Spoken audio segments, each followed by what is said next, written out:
Hello little people, Weston here, welcome to part 0 of my playthrough of The Evil Within, designed to help you decide whether you want to watch the whole thing. I'll go over 3 matters: what the game is, how I feel about it, and what the playthrough is like.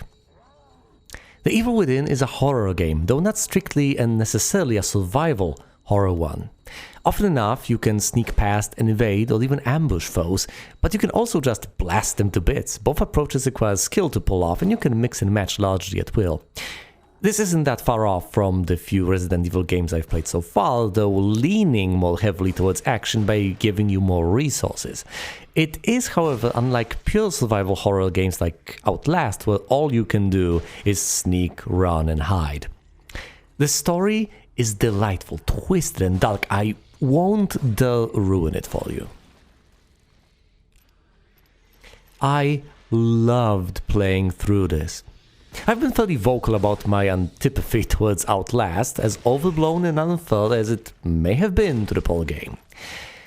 The Evil Within I've enjoyed more than Resident Evil, obviously significantly more than Outlast, and somewhat less than American McGee's Alice, but that's just due to how absolutely brilliant that last game was.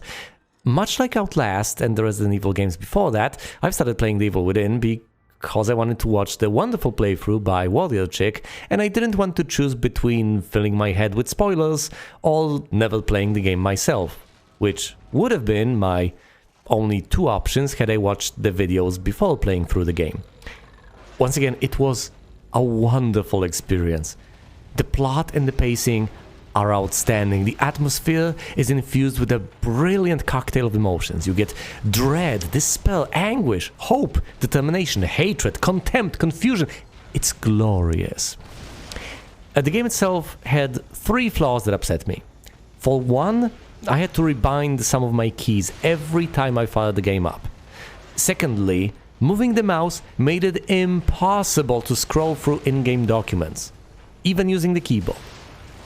And finally, I've once had a boss glitch into a pillar and fall through the map, which was as anticlimactic as can be.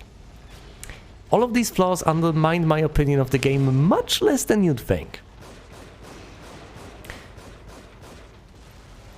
The playthrough was done offline with live commentary.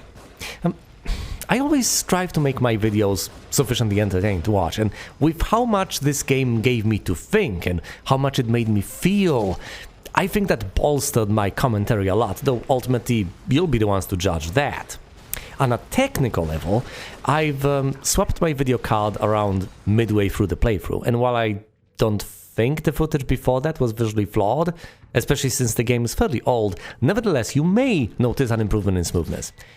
A bit after that, I've decided to plug myself into a heart rate monitor to provide you with an honest live readout of my vitals.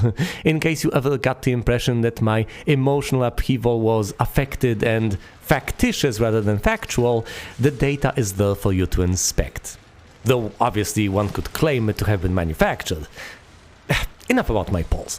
One final technical note is that I've used my green screen throughout the entire playthrough, so you'll get me as a neat silhouette in the bottom right corner, surrounded with transparency, rather than a vulgar rectangle. I sincerely hope you will find this playthrough to your liking. Thanks for watching, and you will see me elsewhere.